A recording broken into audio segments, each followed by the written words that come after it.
सगळ्यांचा आधार बनून थकलास ना,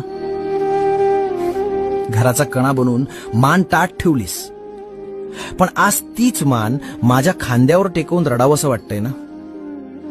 जगाला तुझा राग दिसतो, पण मला तुझा थकवा दिसतो.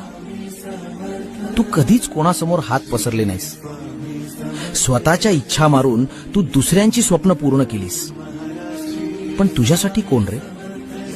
तुला कोणी विचारलं दमलास का? नाही ना. तुझ्या या दगडासारख्या दिसणाऱ्या शरीराच्या आत एक लहान मूल दडलंय, जे खूप एकटंय. आज तो मुखवटा काढून टाक. खंबीर माणसालाही रडण्याचा अधिकार आहे. जगाचा भार वाहणारा तू असलास तरी तुझा भार वाहणारा मी आहे. शांत हो, भिवू नकोस. मी तुझ्या पाठीशी आहे.